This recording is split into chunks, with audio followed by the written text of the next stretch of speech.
어둠 속에서 들려오는 비명소리, 골목길을 가득 채운 긴장감, 그리고 한 남자의 차가운 목소리.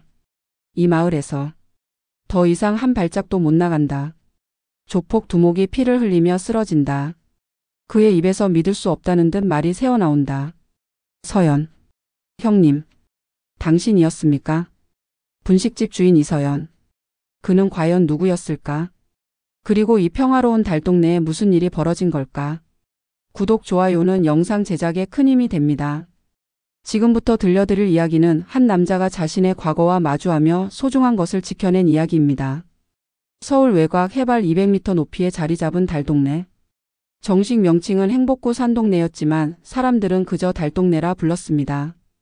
1970년대에 형성된 이 동네는 좁은 골목길과 낡은 집들이 다닥다닥 붙어 있었고 가파른 계단을 수없이 오르내려야 했습니다.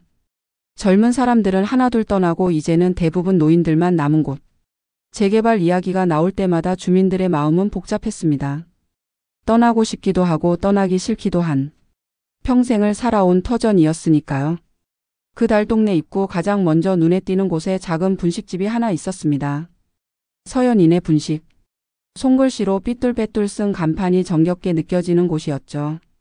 이 분식집의 주인 이서연. 그는 5년 전 어느 날 갑자기 이 동네에 나타났습니다. 말수가 적고 표정 변화도 거의 없는 남자. 하지만 그가 만드는 떡볶이와 김밥은 기가 막혔고 무엇보다 동네 어르신들을 대하는 태도가 각별했습니다. 무거운 짐을 들고 계단을 오르는 할머니가 있으면 말없이 다가가 짐을 들어드렸고 혼자 사는 할아버지 집 전구가 나가면 어느새 나타나 갈아주고 사라졌습니다. 서연이는 말은 없어도 마음이 따뜻한 애야. 동네 사람들은 그렇게 말했습니다. 하지만 아무도 몰랐습니다. 그의 과거를, 그가 어떤 삶을 살아왔는지를. 이서연, 그는 대한민국 최정예 특수부대 출신이었습니다. 707 특수임무단에서 10년을 복무하며 수많은 작전을 수행했던 사람. 대테러 작전, 인질 구출, 적진 침투. 그가 거친 전장은 이루 헤아릴 수 없었습니다. 하지만 5년 전 그는 모든 것을 버리고 이곳으로 왔습니다. 어떤 이유에서였을까요? 그것은 아무도 모르는 그만의 비밀이었습니다. 봄날의 평화. 4월의 어느 화창한 오후였습니다. 서연은 분식집 앞에서 테이블을 닫고 있었습니다. 손님이 뜸한 시간대였죠. 서연아. 멀리서 김순자 할머니의 목소리가 들려왔습니다. 75의 김할머니는 이 동네에서 50년을 사신 터줏대감이었습니다. 양손 가득 장을 보신 모양이었습니다. 서연은 말없이 다가가 할머니의 짐을 받아들었습니다. 아이고 고마워. 요새 무릎이 말을 안 듣네. 예전에는 이 계단 100번도 거뜬히 오르내렸는데 말이야. 할머니는 서연을 따라 천천히 계단을 올랐습니다. 서연의 보폭은 느렸습니다. 할머니를 배려한 것이었죠. 서연아, 너 여자친구는 안 사귀니? 말이 없네. 이 동네 청년은 너밖에 없는데 내가 장가를 가야 애기 울음소리라도 들을 텐데. 서연은 여전히 대답 없이 미소만 지었습니다. 할머니 댁 앞에 도착하자 짐을 내려놓았습니다. 들어가서 물이라도 한잔하고 가. 괜찮습니다. 손님 올 시간이에요. 그래? 그럼 저녁에 국수 끓여줄게. 꼭 와. 서연은 고개를 끄덕이고 계단을 내려갔습니다. 할머니는 그의 뒷모습을 물끄러미 바라보았습니다. 참 의젓한 청년이야. 근데 가끔 보면 눈빛이 슬퍼 보여. 무슨 사연이 있는 걸까? 할머니는 작게 중얼거렸습니다. 분식집으로 돌아온 서연은 주방에 들어가 준비를 시작했습니다. 떡볶이 떡을 물에 담그고 어묵을 썰고 야채를 다듬었습니다. 모든 동작이 정확하고 효율적이었습니다. 마치 작전을 수행하듯. 오후 5시. 학교 시간이 되자 아이들이 하나둘 나타났습니다. 아저씨, 떡볶이 3인분이요. 순대도 주세요.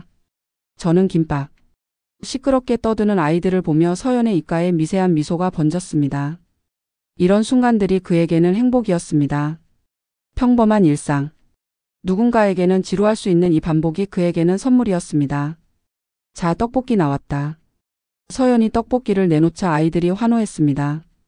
와, 역시 아저씨 떡볶이가 최고예요. 학교 앞 분식집보다 100배 맛있어요. 당연하지. 우리 서연이가 만드는 건데. 박 할아버지가 신문을 들고 들어오셨습니다. 67의 박 할아버지는 서연의 가게 단골 중 단골이었습니다. 매일 저녁 소주 한 잔을 하러 오셨죠. 할아버지 소주 하실 거죠? 그럼 오늘은 모둠튀김도 하나 주게. 서연은 소주를 따라 드리고 튀김을 튀기기 시작했습니다. 뜨거운 기름에 오징어와 고구마, 김말이가 지글지글 소리를 냈습니다. 서연이 요새 동네에 이상한 사람들이 돌아다니더군. 박 할아버지가 소주잔을 입에 댄 채 말했습니다. 이상한 사람들이요? 정장 입은 사람들도 있고 뭔가 건달 같은 사람들도 보이고. 재개발 관련해서 오는 것 같던데. 서연의 손이 잠시 멈췄습니다. 재개발이요? 응. 이번엔 진짜 될 것 같더라고. 어제 통장님이 회의한다고 하시던데. 나는 안 갔지만. 근데 말이야, 나는 재개발 별로 안 하고 싶어. 여기서 평생 살았는데 이제 와서 어디 가서 살겠나. 그렇다고 돈을 많이 주는 것도 아니고. 박 할아버지는 한숨을 쉬었습니다. 서연은 튀김을 접시에 담아 내놓았습니다. 천천히 드세요. 그래. 고맙네. 그날 저녁 서연은 가게 문을 닫고 홀로 앉아 있었습니다. 창밖으로 보이는 달동네의 야경. 낡고 초라하지만 그에게는 소중한 풍경이었습니다. 재개발. 서연은 알고 있었습니다. 재개발이 항상 좋은 방향으로만 흘러가지 않는다는 것을. 특히 이런 달동네의 경우 주민들보다는 건설사와 중간 조직들의 이익이 우선되는 경우가 많았습니다. 그냥 조용히 지나가면 좋으련만. 서연은 소주잔을 들었습니다. 하지만 입에 대지는 않았습니다. 그는 5년 전 이후로 술을 끊었습니다. 술을 마시면 과거가 떠올랐기 때문입니다. 그 과거. 그가 평생 잊고 싶은 하지만 절대 잊을 수 없는 기억들. 먹구름. 일주일 후 달동네에는 확실히 낯선 사람들이 늘어났습니다. 정장을 입은 남자들이 집집마다 방문해 문서를 내밀었고 그 뒤를 따라 험상궂은 외모의 남자들이 어슬렁거렸습니다.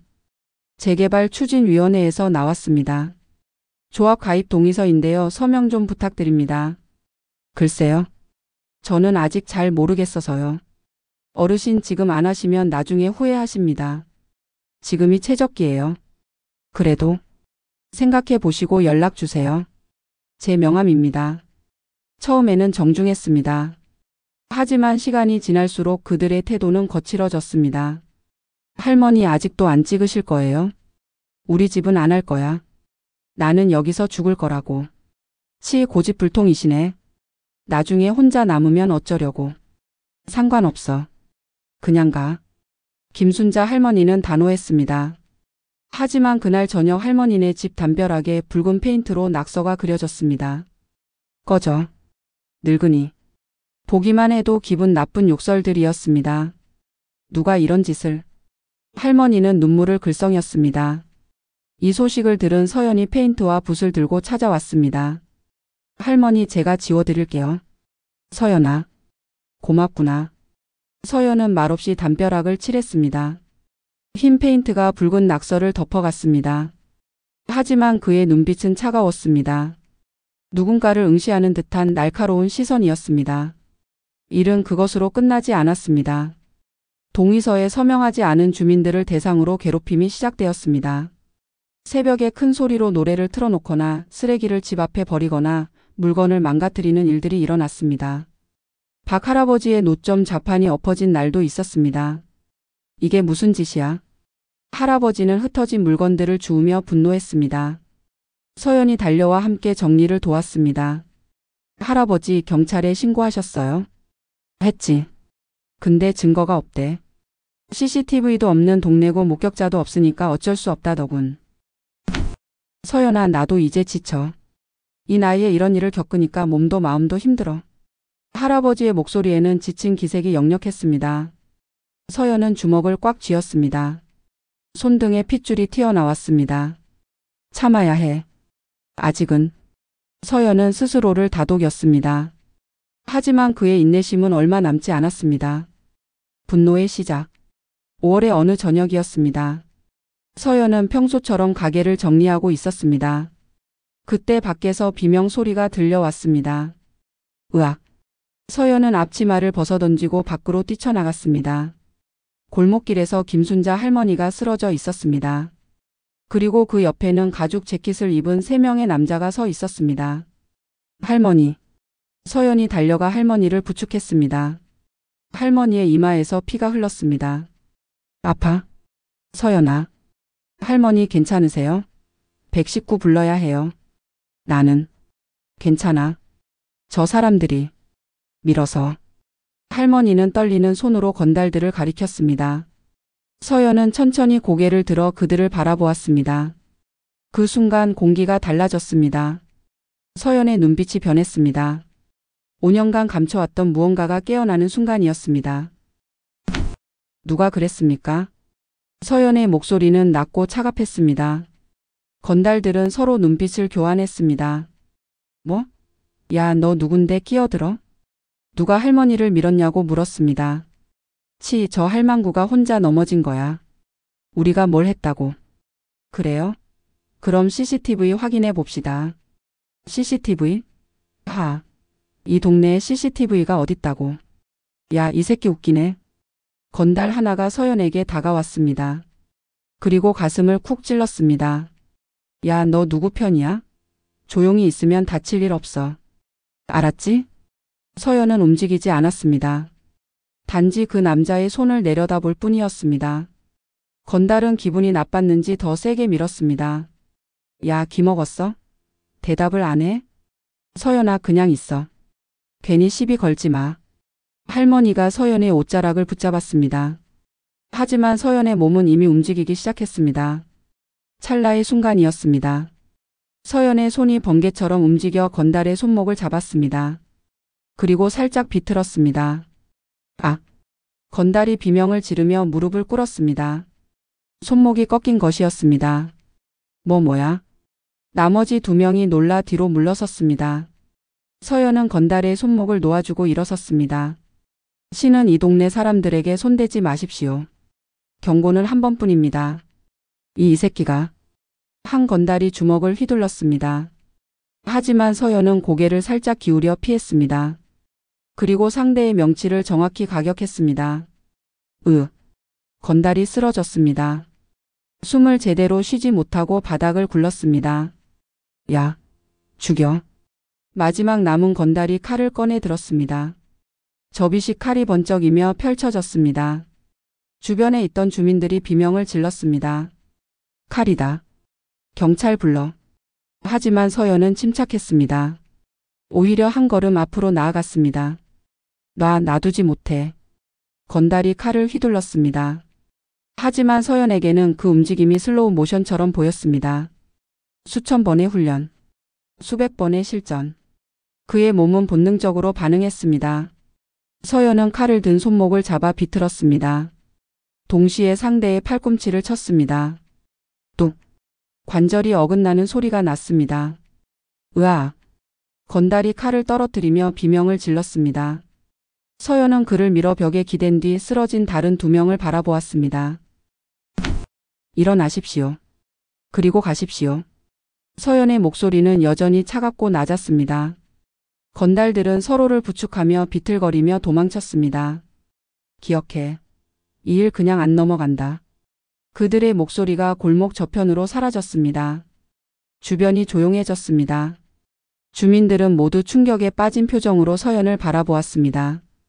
서연아, 너. 박 할아버지가 말을 더듬었습니다.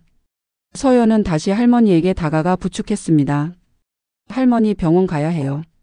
제가 모셔다 드릴게요. 아니야. 나는 괜찮아. 그것보다 서연이 내가. 나중에 말씀드릴게요. 지금은 할머니가 먼저예요. 서연은 할머니를 업고 계단을 내려갔습니다. 주민들은 그의 뒷모습을 말없이 바라보았습니다. 저 청년. 보통 사람이 아니야. 모두가 같은 생각을 했습니다. 폭풍 전야. 병원에서 돌아온 서연은 분식집 문을 닫았습니다. 오늘은 더 이상 장사할 기분이 아니었습니다. 그는 홀로 앉아 손을 바라보았습니다. 또 시작되는 건가? 5년 전 그가 이곳에 온 이유. 그것은 도망이었습니다. 폭력으로부터의 도망. 자신이 가진 힘으로부터의 도망. 서연은 특수부대에서 최고의 요원이었습니다. 사격, 격투, 폭파, 침투. 모든 분야에서 최상급 평가를 받았죠. 하지만 마지막 작전에서 그는 선을 넘었습니다. 인질 구출 작전. 테러범들과의 교전 중 그는 과도한 폭력을 사용했습니다. 필요 이상으로. 분노에 휩싸여서. 서연 너무 심했어. 동료가 말했습니다. 저들은 인질을 죽이려 했습니다. 그래도 넌 군인이야. 복수자가 아니라. 그날 이후 서연은 자신이 무서워졌습니다. 자신 안에 있는 폭력성이. 통제할 수 없는 분노가. 그래서 그는 떠났습니다. 명예 제대를 신청하고 모든 인연을 끊고 이 달동네로 왔습니다. 평범하게 살고 싶었습니다. 더 이상 누구도 다치게 하지 않고. 하지만 오늘 그 힘을 다시 사용했습니다. 물론 최소한으로 억제했습니다. 하지만 그것만으로도 충분히 위험했습니다. 이제 어떻게 되는 거지? 서연은 한숨을 쉬었습니다. 그때 문이 벌컥 열렸습니다. 서연 씨. 통장님이 황급히 들어왔습니다. 60대의 통장님은 숨을 헐떡이며 말했습니다. 큰일 났어요. 조폭들이 몰려온대요. 조폭이요? 아까 그 건달들이 신고한 모양이에요. 이 동네를 관리하는 조직의 두목이 직접 온다고 해요. 피하세요. 빨리. 통장님은 진심으로 걱정하는 표정이었습니다. 하지만 서연은 고개를 저었습니다. 피하면 할머니들이 위험해집니다. 그렇지만 저 사람들은 진짜 조폭이에요. 위험해요. 괜찮습니다. 제가 해결할게요. 서연 씨. 통장님이 뭔가 더 말하려는 순간 밖에서 차 소리가 들렸습니다. 여러 대의 차가 동시에 멈추는 소리. 그리고 차 문이 열리는 소리. 서연은 천천히 밖으로 나갔습니다. 골목길 입구에 검은색 세단 4대가 정차해 있었습니다. 그리고 그 차에서 10명이 넘는 남자들이 내렸습니다. 모두 날카로운 눈빛의 남자들이었습니다. 정장을 입었지만 그 안에 숨겨진 폭력성은 감출 수 없었습니다. 그리고 그들 사이에서 한 남자가 걸어 나왔습니다. 40대 중반으로 보이는 남자. 짧게 자른 머리에 예리한 눈매. 턱에 난 흉터가 인상적이었습니다. 서연은 그 남자를 보는 순간 몸이 굳었습니다. 설마. 남자도 서연을 보고 멈췄습니다. 잠시 침묵이 흘렀습니다. 그리고 남자의 입에서 믿을 수 없다는 듯 말이 새어나왔습니다. 서연? 서연은 대답하지 않았습니다. 그저 그 남자를 바라볼 뿐이었습니다. 남자의 이름은 강민호. 707 특수임무단 출신. 서연의 전 동료였습니다. 제외. 강민호는 천천히 서연에게 다가왔습니다. 그의 부하들이 뒤를 따랐지만 민호가 손을 들어 멈춰 세웠습니다. 너희는 여기 있어. 예, 형님. 민호는 서연 앞에 섰습니다. 두 사람의 키가 비슷했습니다. 눈높이가 똑같았죠. 진짜? 너였구나. 이서연. 강민호. 하. 세상 참 좁다. 5년 만이지? 민호는 웃었습니다. 하지만 그 웃음에는 복잡한 감정이 담겨 있었습니다. 내가 여기 있을 줄은 꿈에도 몰랐어.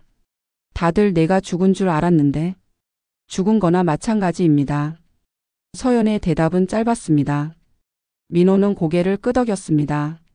그래. 넌 항상 그랬지. 작전이 끝나면 혼자 있고 싶어 했어. 근데 설마 이런 곳에 숨어 있을 줄은. 형님은 왜 여기에? 왜긴. 일 때문이지. 이 동네 재개발 건. 내가 맡았어. 서연의 눈빛이 차갑게 변했습니다. 민호는 그것을 알아챘지만 모른 척했습니다. 서연아, 너도 알다시피 나는 제대 후에 이쪽 일을 시작했어.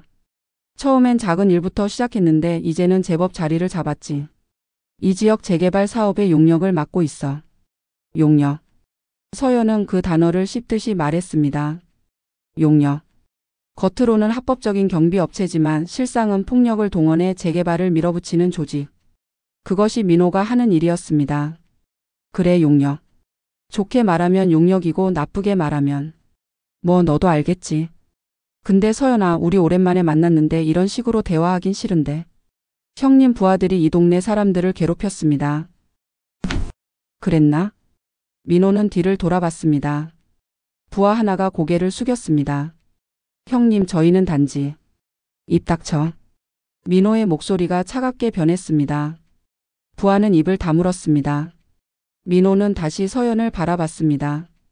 미안하다. 애들이 좀 과했나 보네. 하지만 서연아, 이건 사업이야.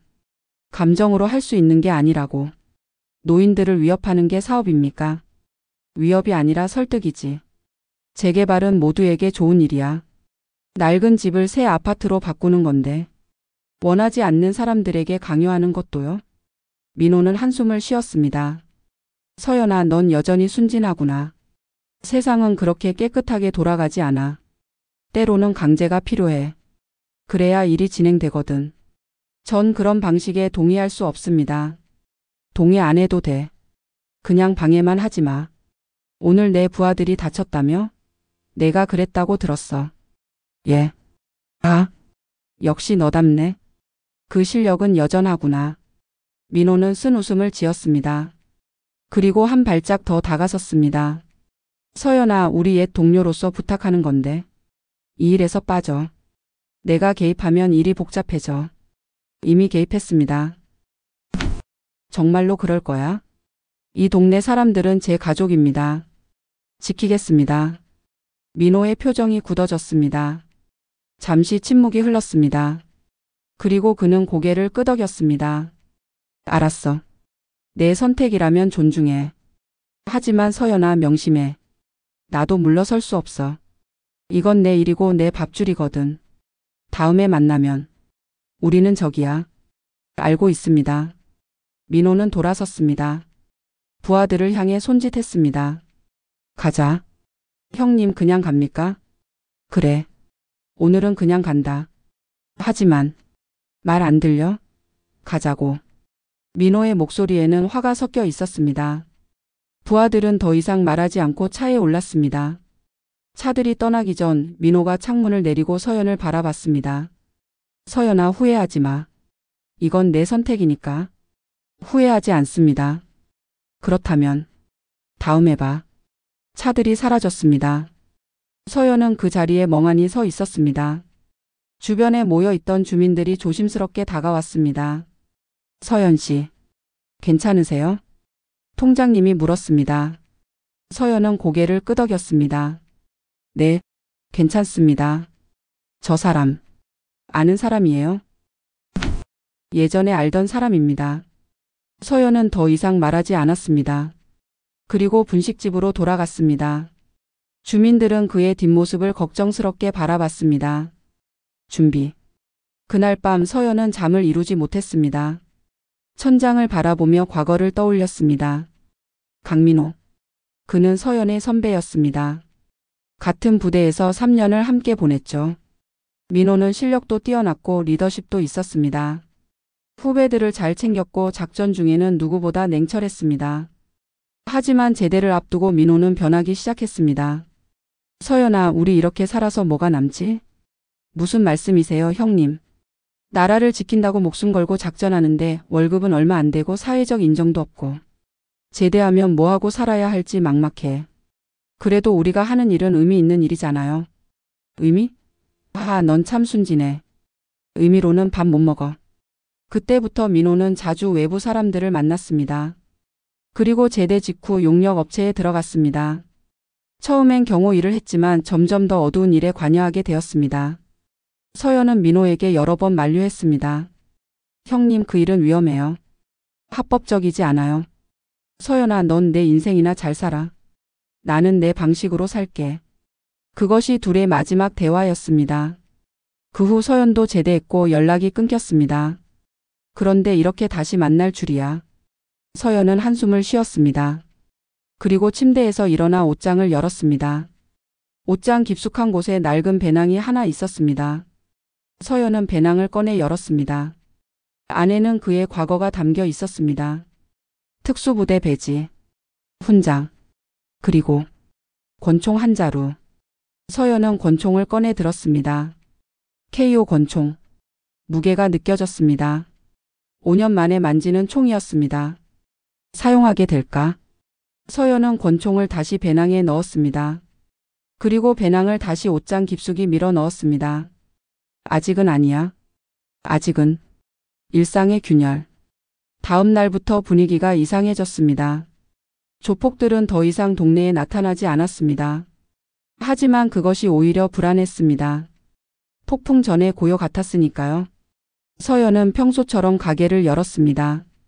하지만 손님이 적었습니다. 주민들이 밖에 나오기를 꺼렸기 때문입니다. 서연아. 박 할아버지가 조심스럽게 들어오셨습니다. 할아버지 어서 오세요. 어제 고마웠네. 내가 아니었으면 큰일 날 뻔했어. 아닙니다. 근데 서연아 너 보통 사람이 아니지? 서연은 대답하지 않았습니다. 할아버지는 소주를 주문하고 앉았습니다. 말하기 싫으면 안 해도 돼. 다만 조심해. 저 사람들 만만한 상대가 아니야. 알고 있습니다. 근데 왜 그랬어? 그냥 모른 척할 수도 있었잖아. 서연은 떡볶이를 끓이며 말했습니다. 할 수가 없었습니다. 응? 이 동네 사람들이 제게는 가족이니까요. 할아버지는 잠시 말이 없었습니다. 그리고 눈가가 붉어졌습니다. 이 녀석. 고맙구나. 아닙니다. 당연한 일을 했을 뿐입니다. 그날 저녁 통장님이 비상회의를 소집했습니다. 마을 회관에 주민들이 모였습니다. 서연도 참석했습니다. 여러분 오늘 모이신 이유는 다들 아시죠? 재개발 문제입니다. 통장님이 말했습니다. 주민들이 웅성거렸습니다. 저는 솔직히 무섭습니다. 어제 조폭들이 왔었잖아요. 우리가 계속 버틸 수 있을까요? 한 할머니가 떨리는 목소리로 말했습니다. 그래도 우리 집을 빼앗길 순 없잖아. 여기가 우리가 평생 산 곳인데. 다른 할아버지가 반박했습니다. 하지만 목숨보다 소중한 게 어디 있어. 나는 차라리 도장 찍는 게 낫지 않을까 싶어. 그럼 우리는 어디 가서 살아? 보상금도 얼마 안 된다던데. 논쟁이 벌어졌습니다. 의견이 갈렸습니다. 어떤 이는 빨리 동의하고 떠나자 했고 어떤 이는 끝까지 버티자 했습니다. 여러분. 서연이 일어섰습니다. 회관이 조용해졌습니다. 제가 말씀드려도 될까요? 서연이 말해봐. 통장님이 고개를 끄덕였습니다. 서연은 천천히 말했습니다. 저는 이 동네에 온 지 5년밖에 안 됐습니다. 여러분께 조언할 자격이 없을지도 모릅니다. 하지만 한 가지는 확실합니다. 폭력 앞에 굴복하면 그들은 계속 폭력을 사용할 겁니다. 주민들이 숨죽여 들었습니다. 물론 무서우실 겁니다. 저도 압니다. 하지만 제가 여러분을 지키겠습니다. 제가 할 수 있는 한 이 동네를 지키겠습니다. 서연아 하지만 저를 믿어주세요. 제가 그럴 수 있는 사람입니다. 서연의 눈빛에는 확신이 담겨 있었습니다. 주민들은 그 눈빛을 보며 조금씩 안심했습니다. 알았네. 우리 서연이를 믿어보지. 박 할아버지가 말했습니다. 다른 주민들도 하나둘 고개를 끄덕였습니다. 그럼 결정합시다. 우리는 재개발에 동의하지 않습니다. 끝까지 이 마을을 지킵니다. 통장님이 선언했습니다. 박수 소리가 울려 퍼졌습니다. 회의가 끝나고 서연은 혼자 마을을 걸었습니다. 좁은 골목길, 낡은 집들, 가파른 계단, 모든 것이 소중했습니다. 지켜야 해. 반드시. 서연은 다짐했습니다. 첫 번째 공격. 3일 후 첫 번째 공격이 시작되었습니다. 새벽 3시. 서연은 큰 소리에 잠에서 깼습니다. 밖에서 무언가 깨지는 소리가 들렸습니다. 서연은 재빨리 옷을 입고 밖으로 나갔습니다. 골목길 곳곳에 휘발유 냄새가 났습니다. 그리고 저 멀리서 불빛이 보였습니다. 불이야. 누군가의 외침이 들렸습니다. 서연은 불이 난 곳으로 달려갔습니다. 빈집 한 채가 불타고 있었습니다. 119에 신고했어요. 한 주민이 소리쳤습니다. 서연은 주변을 둘러봤습니다. 다행히 사람이 사는 집은 아니었습니다. 물 가져와요. 주민들이 양동이에 물을 담아 날랐습니다. 서연도 함께 불을 끄는데 동참했습니다. 10분 후 소방차가 도착해 불을 껐습니다. 다행히 큰 피해는 없었습니다. 하지만 메시지는 명확했습니다. 다음은 사람이 사는 집이다. 경찰이 와서 조사했지만 역시 증거는 없었습니다. CCTV도 없고 목격자도 없었습니다. 방화로 보이는데 범인을 특정하기 어렵습니다. 경찰의 말에 주민들은 좌절했습니다. 다음 날 또 다른 일이 벌어졌습니다. 마을 입구에 수도관이 파손되었습니다. 물이 사용할 수 없게 되었죠. 이게 무슨 짓이야? 통장님이 분노했습니다. 수리기사를 불렀지만 부품을 구하는데 며칠이 걸린다고 했습니다. 누가 이런 짓을? 누군지 뻔하잖아. 조폭들이지. 주민들은 두려움에 떨었습니다. 서연은 주먹을 꽉 쥐었습니다. 이렇게 천천히 압박하는 거군. 그날 밤 서연은 마을을 순찰했습니다. 혹시 또 무슨 일이 벌어질지 모르니까요. 한밤중 서연은 골목 모퉁이에 숨어 있는 그림자를 발견했습니다. 2명의 남자가 페인트통을 들고 있었습니다. 또 서연은 조용히 그들에게 다가갔습니다. 특수부대에서 배운 은밀한 움직임. 남자들은 서연을 전혀 눈치채지 못했습니다. 여기다 뿌리면 되겠지? 그래. 빨리 하자.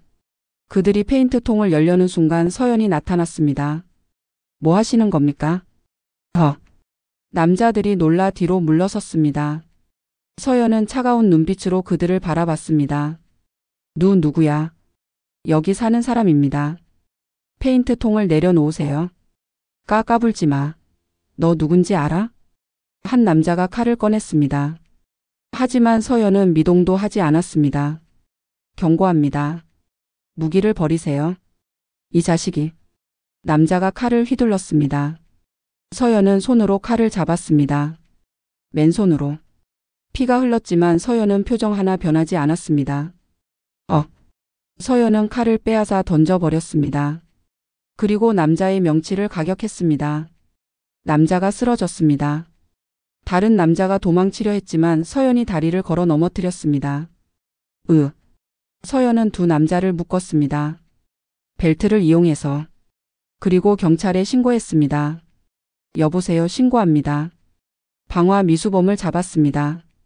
경찰이 도착해 남자들을 연행해 갔습니다. 하지만 서연은 알고 있었습니다. 이것은 시작일 뿐이라는 것을. 며칠 동안 작은 사건들이 계속되었습니다. 쓰레기 투기, 소음, 기물 파손. 하지만 서연이 밤마다 순찰하자 피해가 줄어들었습니다. 그러던 어느 날 서연에게 전화가 걸려왔습니다. 모르는 번호였습니다. 여보세요? 서연아, 나다. 강민호의 목소리였습니다. 형님, 잘 지내니? 요새 우리 애들이 고생이 많더라. 내가 잡아서 경찰서에 보냈다며? 범죄를 저지르면 당연히 신고해야죠. 하하, 역시 너답네. 정의로운 청년. 근데 말이야, 서연아. 이렇게 해서 뭐가 달라질 것 같아? 우리는 포기하지 않아. 계속 압박할 거야. 주민들이 지쳐서 스스로 떠날 때까지. 그럴 수 없을 겁니다. 왜? 내가 막을 건데? 하하, 서연아. 넌 혼자야. 우리는 조직이고. 내가 아무리 강해도 혼자서는 한계가 있어. 서연은 침묵했습니다. 민호의 말이 맞았습니다. 아무리 서연이 강해도 혼자서 모든 것을 막을 수는 없었습니다. 서연아, 마지막으로 제안할게. 이 동네에서 나가. 그럼 우리도 주민들을 건드리지 않겠어. 내가 없으면 자연스럽게 동의할 테니까. 거절합니다. 정말로? 전 여기를 떠나지 않습니다. 민호는 한숨을 쉬었습니다. 알았어. 그럼. 어쩔 수 없지. 서연아, 다음에는 더 세게 나갈 거야. 그때는 내 능력으로도 막기 힘들 거야.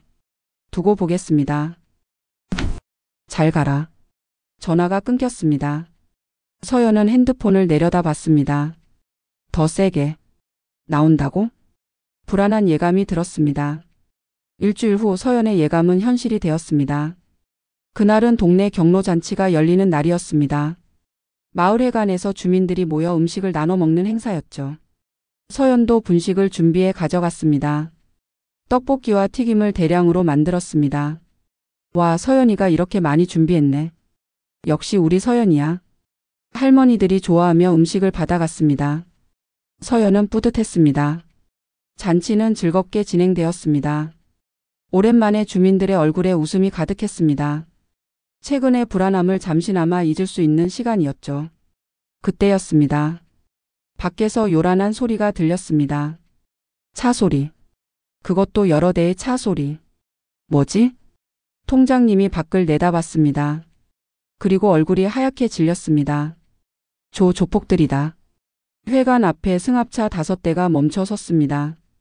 그리고 그 안에서 20명이 넘는 남자들이 쏟아져 나왔습니다. 모두 쇠파이프와 강목을 들고 있었습니다. 이게 무슨... 주민들이 두려움에 떨었습니다. 서연은 재빨리 앞으로 나섰습니다. 다들 안으로 들어가세요. 서연아. 빨리요. 주민들은 황급히 회관 안으로 들어갔습니다. 문을 잠그고 안에서 떨었습니다. 서연만 홀로 밖에 남았습니다. 그리고 그 앞에 20명이 넘는 조폭들이 서 있었습니다. 강민호도 있었습니다. 그는 서연을 보며 고개를 저었습니다. 서연아, 정말 안 물러날 거야? 예. 아. 답답한 녀석. 좋아. 그럼 어쩔 수 없지. 민호가 손을 들었습니다. 부하들이 일제히 서연에게 다가왔습니다.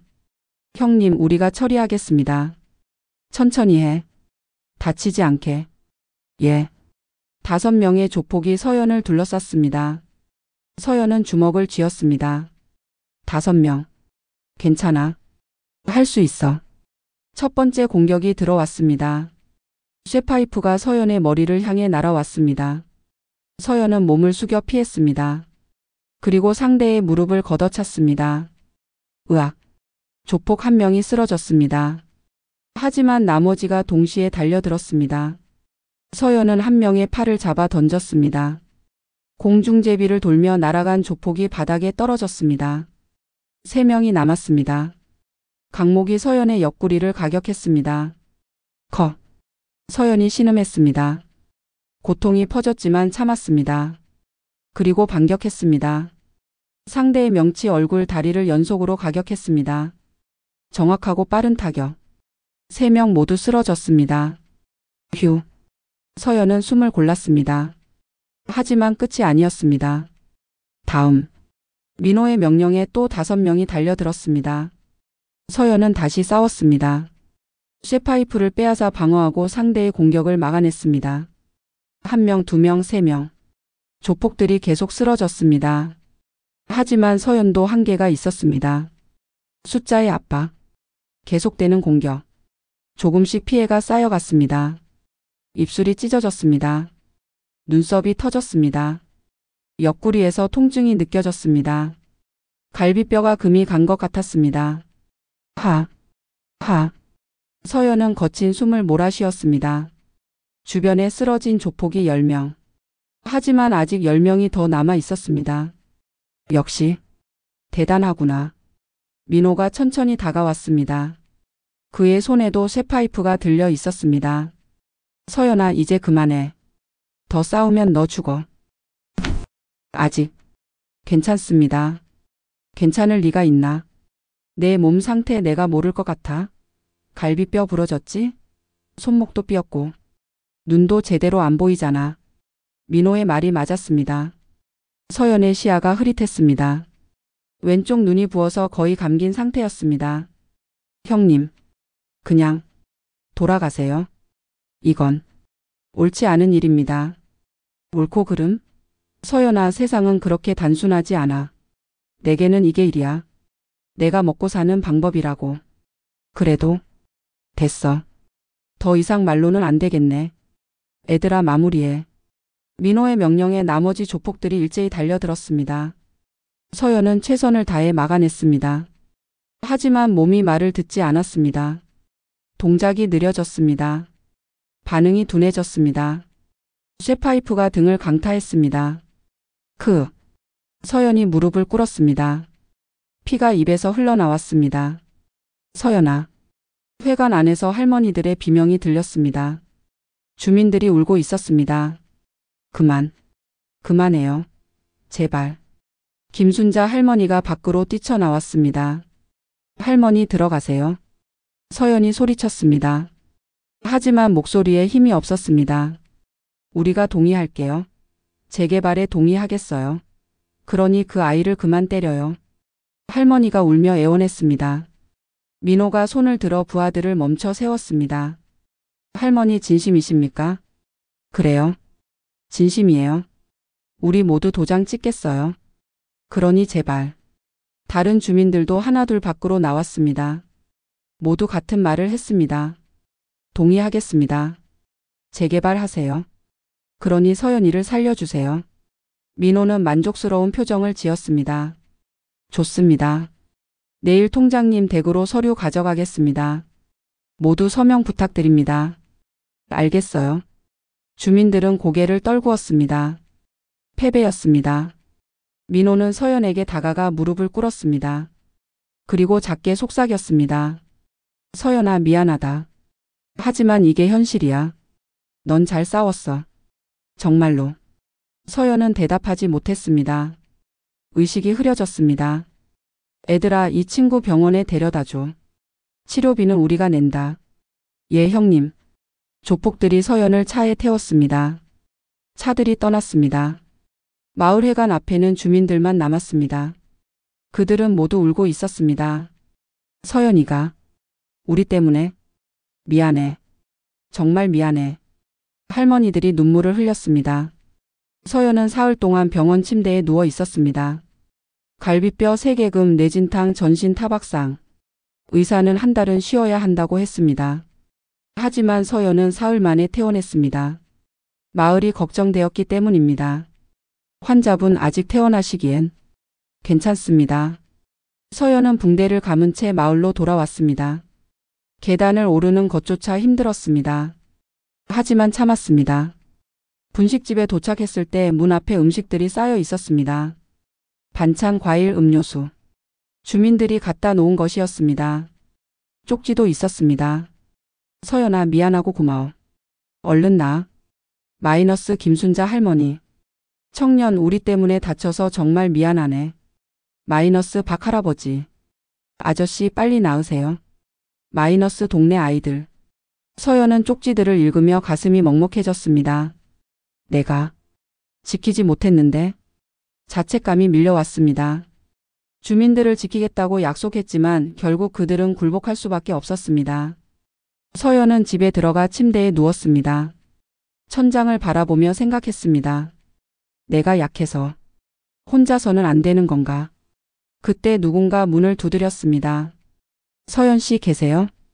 통장님의 목소리였습니다. 서연은 일어나 문을 열었습니다. 통장님. 어머, 이게 무슨. 왜 벌써 퇴원했어요? 괜찮습니다. 괜찮긴요. 들어가요. 제가 죽 끓여왔어요. 통장님은 서연을 안으로 밀어넣고 부엌에서 죽을 데웠습니다.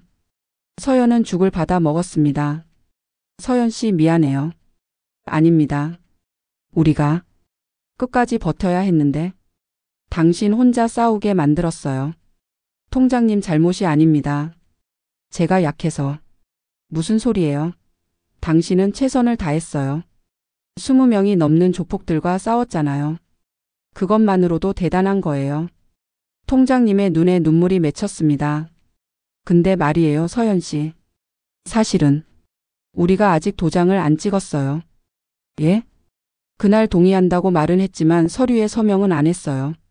주민들이 당신이 깨어날 때까지 기다리자고 했거든요. 서연은 놀랐습니다. 하지만 위험하잖아요. 알아요. 하지만 우리도 자존심이 있어요. 당신이 그렇게 싸웠는데 우리가 그냥 포기할 순 없잖아요. 통장님. 그래서 말인데요, 서연 씨. 우리에게 방법을 알려주세요. 어떻게 하면 이길 수 있는지. 서연은 잠시 생각했습니다. 그리고 천천히 말했습니다. 싸움으로는 이길 수 없습니다. 저도 졌으니까요. 그럼 다른 방법을 찾아야 합니다. 법적으로, 제도적으로. 하지만 우리는 잘 모르는데. 제가 알아보겠습니다.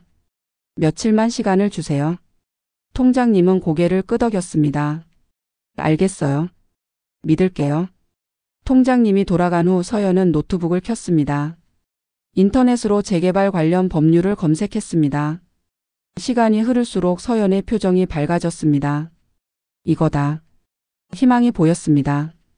다음 날 서연은 주민들을 모았습니다. 마을에 관해 다시 모인 주민들은 불안한 표정이었습니다. 서연이 몸은 괜찮아? 예, 걱정 마세요. 오늘 여러분께 중요한 말씀을 드리려고 합니다.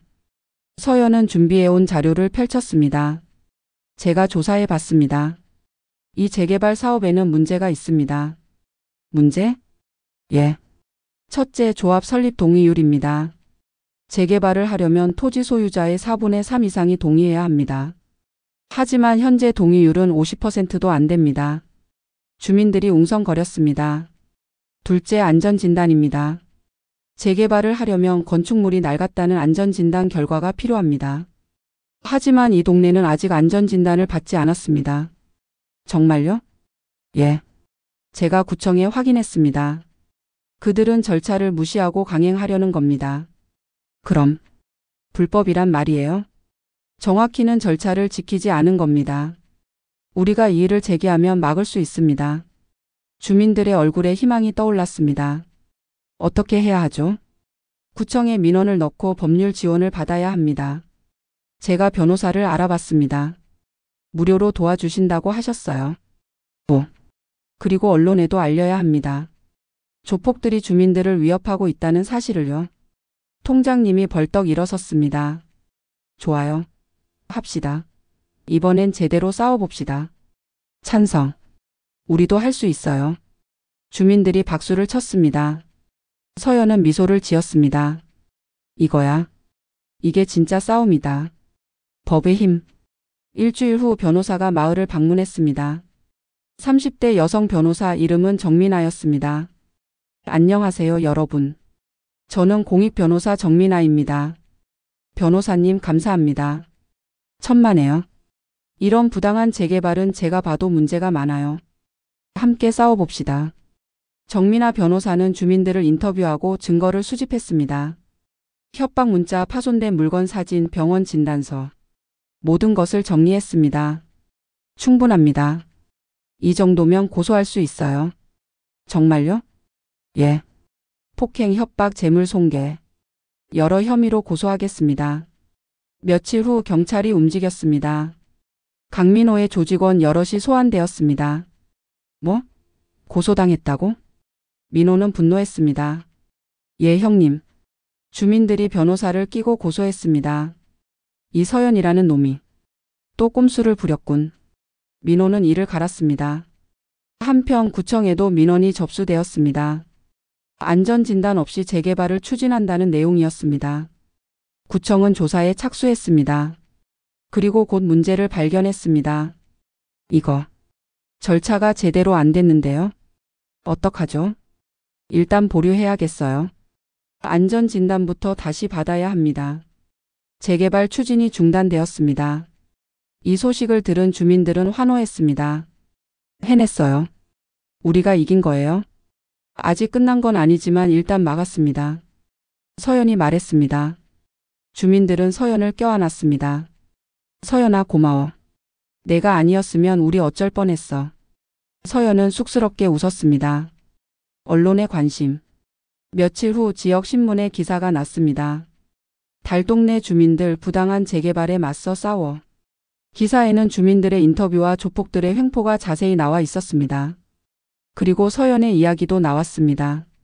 전직 특수부대 출신 분식집 주인 마을 지킴이로 나서. 기사가 나가자 반응이 뜨거웠습니다. SNS에서 공유되고 방송국에서도 관심을 보였습니다. 저희가 취재하고 싶은데요. 한 방송국 PD가 연락을 해왔습니다. 아닙니다. 저는 괜찮습니다. 서연은 거절했습니다. 유명해지고 싶지 않았으니까요. 그래도 주민분들 인터뷰는 가능할까요? 그건 주민분들께 여쭤보세요. 주민들은 흔쾌히 동의했습니다. 방송 취재팀이 마을에 왔습니다. 카메라 앞에서 할머니들이 눈물을 흘리며 말했습니다. 우리는 그냥 평생 살던 집에서 조용히 살고 싶을 뿐이에요. 근데 조폭들이 와서 협박하고 때리고 너무 무서웠어요. 서연이라는 청년이 우리를 지켜줬어요. 혼자서 20명이 넘는 조폭들과 싸웠죠. 그 아이가 아니었으면 우리는 이미 쫓겨났을 거예요. 방송이 나가자 여론이 들끓었습니다. 이게 무슨 일이야? 21세기에 이런 일이. 조폭들 다 잡아 넣어야 해. 그 서연이라는 분 정말 대단하네요. 댓글이 쏟아졌습니다. 언론의 관심이 집중되자 경찰도 더 적극적으로 움직였습니다. 강민호와 그의 조직원들이 정식으로 조사를 받게 되었습니다. 최후의 대결.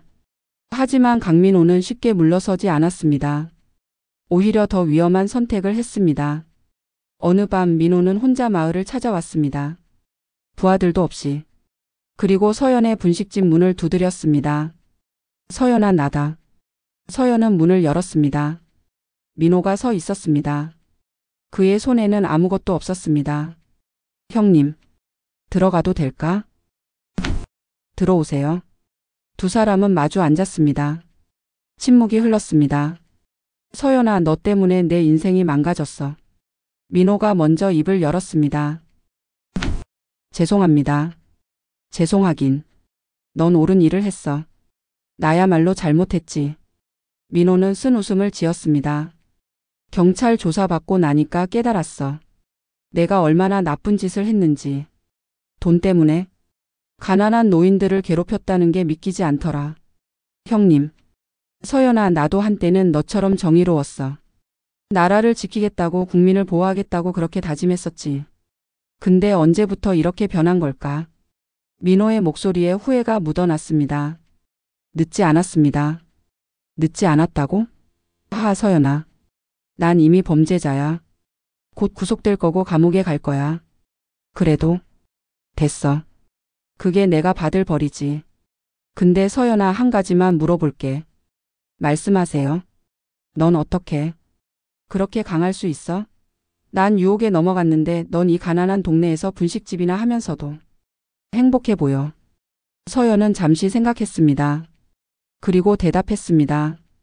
전 여기서 처음으로 편안함을 느꼈습니다. 특수부대에 있을 때는 항상 긴장했고 싸워야 했고 누군가를 제거해야 했습니다. 근데 여기서는 그냥 떡볶이를 만들고 할머니들과 이야기하고 평범하게 살 수 있었습니다. 그게 제게는 행복이었습니다. 민호는 고개를 끄덕였습니다. 그래. 넌 항상 단순한 놈이었지. 근데 그게 너의 강함이었어. 민호는 일어섰습니다. 잘 가라, 서연아. 그리고 미안하다. 진심으로. 형님도. 안녕히 가세요. 민호는 문을 나섰습니다. 그리고 밖에서 기다리던 경찰에게 자수했습니다. 저를 체포하세요. 모든 죄를 인정합니다. 경찰이 수갑을 채웠습니다. 민호는 마지막으로 서연을 돌아봤습니다. 서연아, 이 동네 잘 지켜. 넌 할 수 있어. 예, 형님. 조심히 가세요. 민호가 경찰차에 실려갔습니다. 서연은 그 모습을 지켜봤습니다. 형님. 다시 만날 때는 더 나은 사람이 되어 있길. 평화. 강민호가 자수하고 그의 조직이 해체되면서 마을에는 평화가 찾아왔습니다. 재개발 추진도 공식적으로 중단되었습니다. 구청은 주민들의 의견을 존중하기로 했고 대신 마을 환경 개선 사업을 추진하기로 했습니다. 계단에 난간을 설치하고 가로등도 더 밝은 걸로 바꾸겠습니다. 구청 담당자가 말했습니다.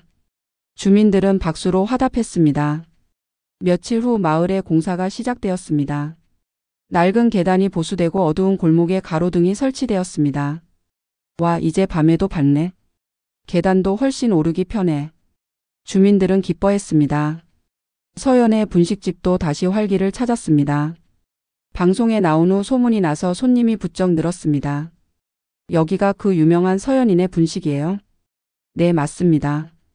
와, 실제로 보니 더 멋있으시네요. 젊은 손님들이 찾아와 사진을 찍고 싶다고 했습니다. 서연은 쑥스러워했지만 거절하지 않았습니다. 아저씨, 사인해 주세요. 동네 아이들도 서연을 영웅처럼 대했습니다. 사인은 좀. 에이, 해주세요. 서연은 웃으며 떡볶이 그릇에 이름을 써주었습니다.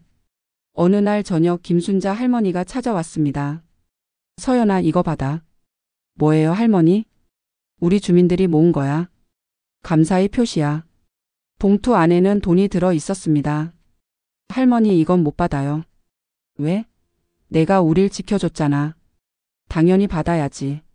아닙니다. 전 당연한 일을 했을 뿐이에요. 서연은 봉투를 도로 건넸습니다. 할머니는 고집을 부렸지만 서연도 물러서지 않았습니다. 그럼 이거라도 먹어. 할머니는 김치찌개를 내밀었습니다.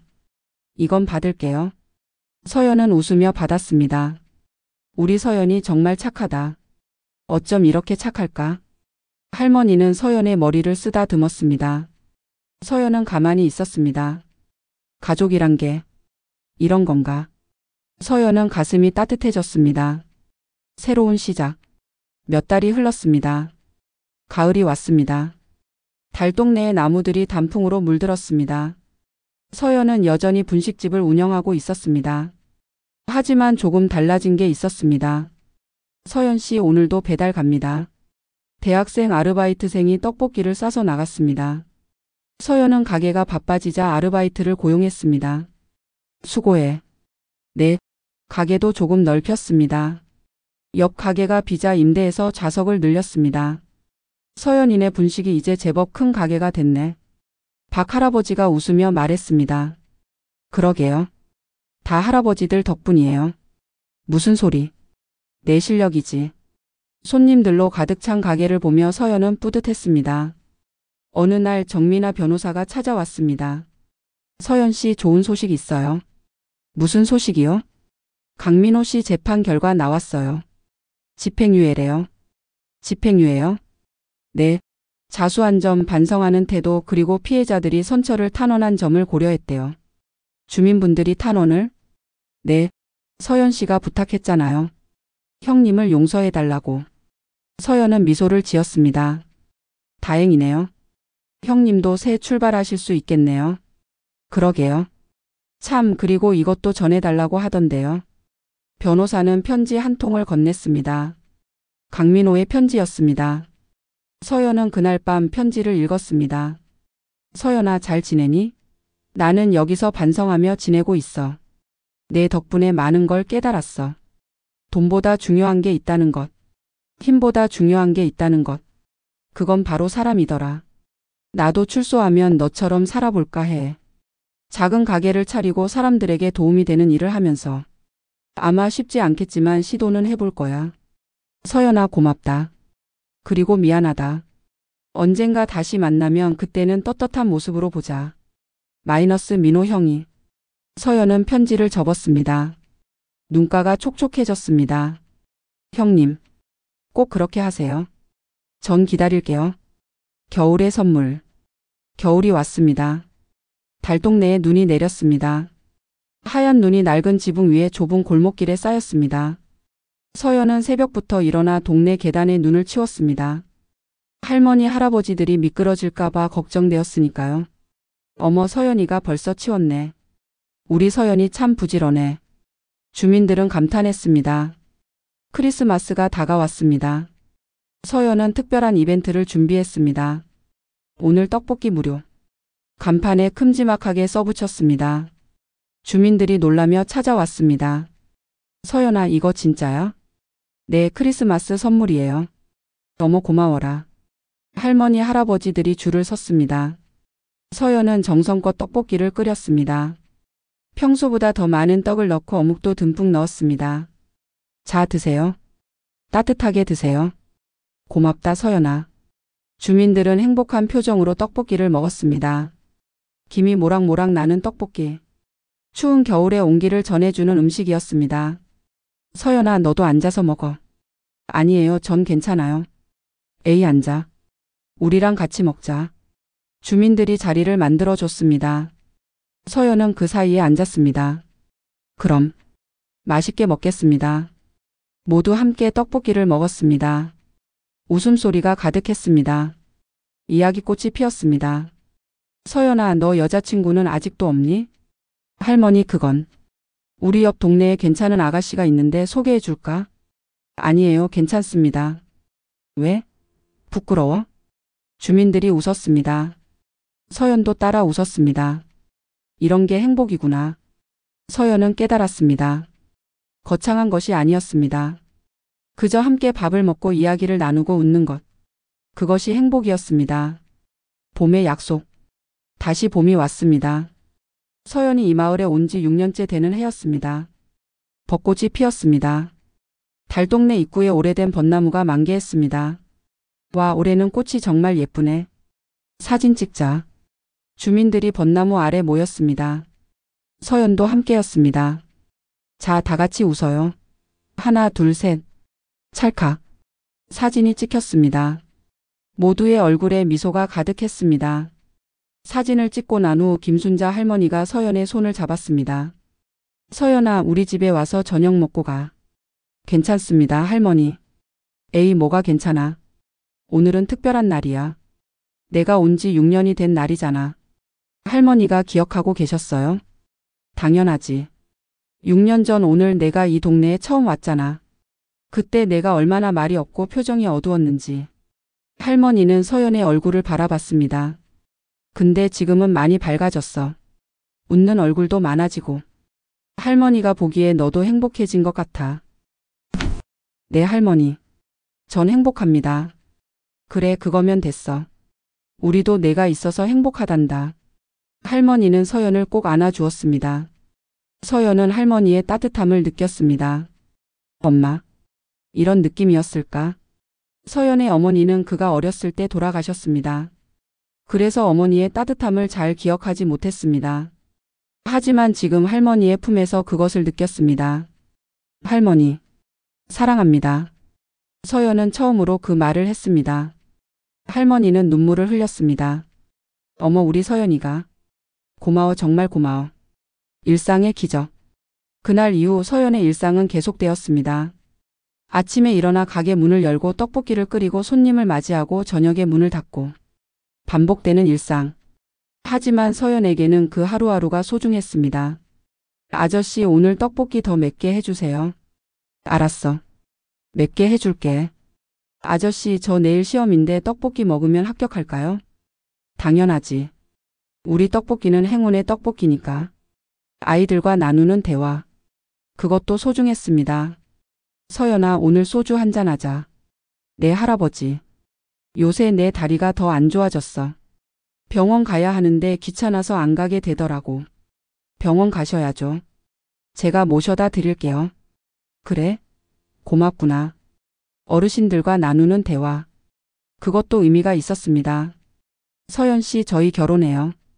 단골 커플이 기쁜 소식을 전했습니다. 축하드려요. 서연 씨 덕분이에요. 여기서 처음 만났거든요. 제가 뭘. 진짜예요. 서연 씨 떡볶이 먹으면서 사랑이 싹 텄어요. 하하, 그럼 다행이네요. 사람들의 행복을 함께 나누는 것. 그것도 기쁨이었습니다.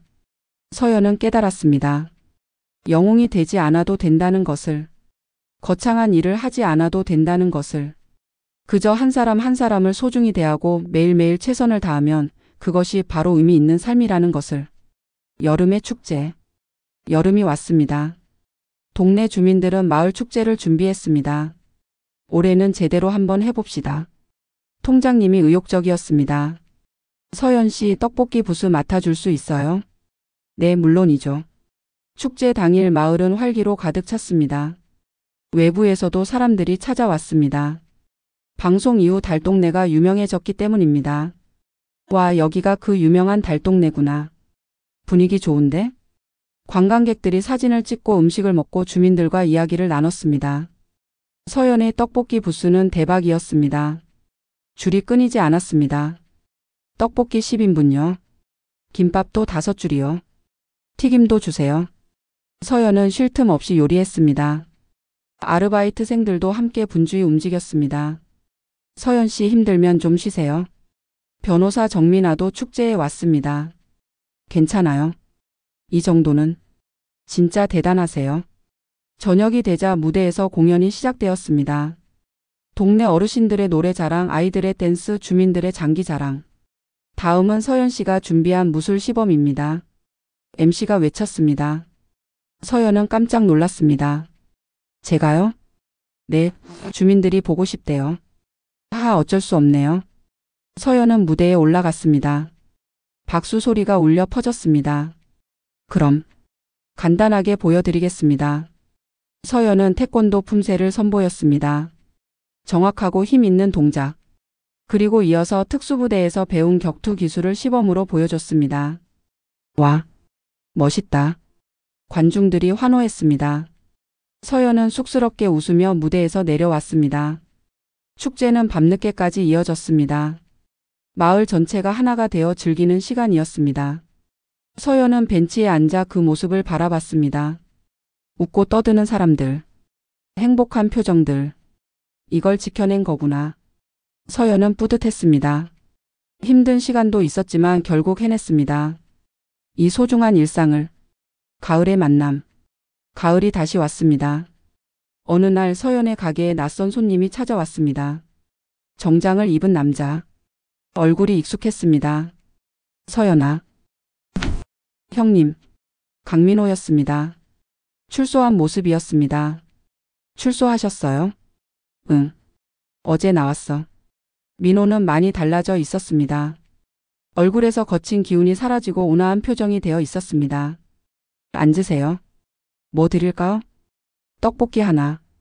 그리고 이야기 좀 하자. 두 사람은 마주 앉았습니다. 서연이 떡볶이를 내왔습니다. 맛있겠다. 오랜만이네. 민호는 떡볶이를 한 입 먹고 눈을 감았습니다. 역시 맛있어. 감옥에서 계속 생각났어. 형님 앞으로 뭐 하실 거예요? 나도 가게 하나 차리려고. 치킨집. 치킨집이요? 응. 작게라도 시작해 보려고. 떳떳하게 살아보려고. 잘 생각하셨어요. 너 덕분이야, 서연아. 내가 보여준 삶. 그게 나한테 큰 깨달음이었어. 민호는 진심으로 말했습니다. 형님 힘드시면 언제든지 연락하세요. 제가 도와드릴게요. 고맙다. 근데 서연아, 내가 도와줄 일은 없어? 예? 나도 이제 새 출발하는 거잖아. 필요하면 내가 도와주고 싶은데.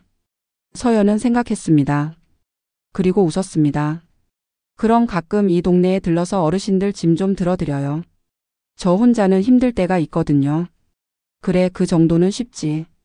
그리고 제 가게에서 치킨도 팔면 어때요? 협업으로. 오, 좋은 생각인데? 두 사람은 웃었습니다. 과거의 적이 이제는 동료가 되는 순간이었습니다.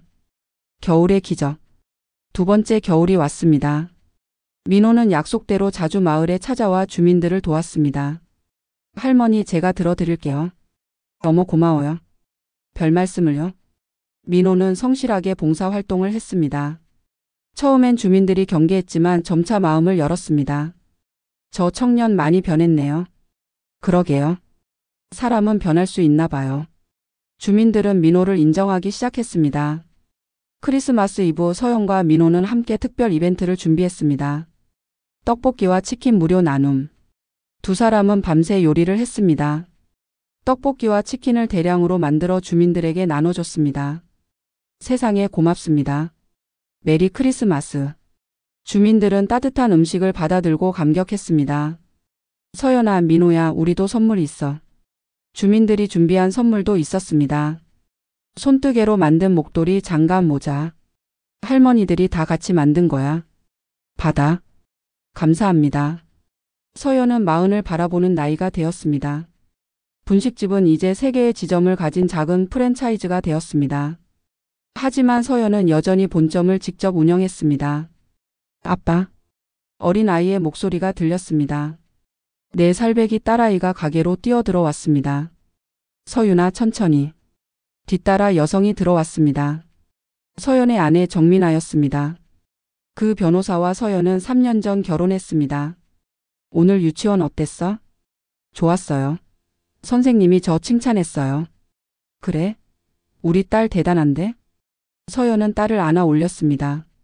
딸아이가 깔깔 웃었습니다. 김순자 할머니가 지팡이를 짚고 들어오셨습니다. 서윤이 할머니한테 와봐. 할머니. 딸아이가 할머니에게 달려갔습니다. 할머니는 손녀처럼 딸아이를 안아주었습니다. 우리 서윤이 오늘도 예쁘네. 할머니도 예뻐요. 호, 이 말 좀 듣는 애야. 행복한 풍경이었습니다. 강민호도 결혼했습니다. 그가 운영하는 치킨집에서 만난 직원과 사랑에 빠졌고 작년에 결혼식을 올렸습니다. 서연이 주례를 받죠. 서연아, 내가 이렇게 행복할 줄은 몰랐어. 형님 당연한 겁니다. 형님은 행복할 자격이 있어요. 고맙다 동생아. 두 사람은 진정한 형제가 되었습니다. 달동네는 이제 관광 명소가 되었습니다. 사람들이 이곳의 이야기를 듣고 아름다운 풍경을 보기 위해 찾아왔습니다. 하지만 변하지 않은 것도 많았습니다. 여전히 좁은 골목길이 있었고 낡은 집들이 있었고 가파른 계단이 있었습니다. 그리고 무엇보다 서로를 아끼는 사람들이 있었습니다. 서연아, 오늘 저녁에 우리 집에서 모임하자. 민호도 부르고. 좋죠, 할아버지. 그래. 옛날 이야기도 하고 앞으로 이야기도 하고. 그날 저녁 주민들이 모였습니다. 김순자 할머니 댁 마당에서 작은 파티가 열렸습니다. 아이들이 뛰어놀고 어른들이 이야기를 나누고 노인들이 웃었습니다. 서연은 그 모습을 바라보며 생각했습니다. 내가 찾던 게 이거였구나. 특수부대에서 그는 국가를 지켰습니다. 큰 임무를 수행했습니다. 하지만 공허했습니다. 여기서 그는 작은 것들을 지킵니다. 한 할머니의 웃음, 한 아이의 행복, 한 동네의 평화. 그리고 그것이 진정으로 의미 있는 일이었습니다. 딸아이가 다가와 서연의 손을 잡았습니다. 아빠, 저기 별 봐요. 밤하늘에 별이 가득했습니다. 도심에서는 볼 수 없는 맑은 별들. 예쁘지? 응. 아빠, 저 별 따주세요. 하하, 별은 못 따주지만 아빠가 서윤이 별이 되어줄게. 무슨 뜻이에요? 서윤이가 어두울 때 아빠가 빛이 되어준다는 뜻이야. 우와. 아빠 최고. 딸아이가 서연을 껴안았습니다. 서연은 그 따뜻함을 느끼며 눈을 감았습니다. 미나가 다가와 서연의 어깨에 머리를 기댔습니다. 여보, 행복해요? 응. 정말 행복해. 나도요. 당신 만나서 정말 다행이에요. 나야말로. 두 사람은 서로를 바라보며 미소 지었습니다. 하늘에서 별똥별이 떨어졌습니다. 별똥별이다. 소원 빌어요. 아이들이 소리쳤습니다. 모두가 눈을 감고 소원을 빌었습니다. 서연도 눈을 감았습니다. 이 순간이 영원하기를. 그것이 그의 소원이었습니다. 눈을 뜨자 민호가 옆에 서 있었습니다. 서연아, 10년 전 생각나? 그럼요. 어떻게 잊겠어요. 그때 우리 참 치열하게 싸웠지. 네. 근데 지금 생각하면 그게 시작이었던 것 같아. 진짜 삶의 시작. 맞아요, 형님. 그때부터 우리는 진짜로 살기 시작했어요. 두 사람은 잔을 부딪혔습니다. 앞으로도 잘 부탁해, 동생아. 형님도요. 파티는 밤늦게까지 이어졌습니다. 웃음소리가 끊이지 않았습니다. 그리고 다음날 아침, 서연은 평소처럼 일어나 가게 문을 열었습니다. 오늘도 좋은 하루. 그는 혼잣말을 하며 떡볶이 준비를 시작했습니다. 떡을 물에 담그고 양념을 만들고 어묵을 썰었습니다. 익숙한 동작, 반복되는 일상. 하지만 그 안에 무한한 의미가 담겨 있었습니다. 아저씨, 떡볶이 주세요. 첫 손님이 들어왔습니다. 동네 꼬마였습니다. 그래, 몇 개 할까? 네. 서연은 웃으며 떡볶이를 끓이기 시작했습니다. 김이 올라왔습니다. 매콤한 냄새가 퍼졌습니다. 평범한 하루의 시작이었습니다. 하지만 그 평범함이 바로 기적이었습니다. 달동네의 수호자 이서연. 그는 더 이상 전사가 아니었습니다. 요리사였고 남편이었고 아빠였고 이웃이었습니다. 그리고 무엇보다 행복한 사람이었습니다. 그의 이야기는 이렇게 끝이 납니다. 아니, 끝이 아닙니다. 계속됩니다. 오늘도 내일도 그 이후로도. 떡볶이를 끓이며 웃음을 나누며 사랑하며. 우리 모두는 각자의 달동네에서 살아갑니다. 그곳이 실제 동네일 수도 있고 직장일 수도 있고 가정일 수도 있습니다. 그곳에서 여러분도 수호자가 되어보세요. 누군가를 지켜주는 사람. 누군가에게 희망이 되는 사람. 그것이 바로 의미 있는 삶입니다. 오늘도 최선을 다해 살아가는 모든 분들께 응원을 보냅니다. 여러분은 혼자가 아닙니다. 여러분은 소중한 존재입니다. 여러분은 충분히 강합니다. 달동네의 봄날처럼 여러분의 삶에도 따뜻한 봄날이 찾아오기를 진심으로 기원합니다. 여러분은 어떻게 생각하시나요? 어떻게 행동하셨을까요? 그리고 이런 일들이 우리 주변에서도 벌어지고 있을까요? 댓글로 여러분의 생각을 들려주세요. 그리고 기억하세요. 진정한 영웅은 화려한 곳에 있지 않습니다. 바로 우리 곁에 일상 속에 있습니다. 오늘 하루도 여러분 모두 자신만의 이야기를 써내려 가세요. 감사합니다.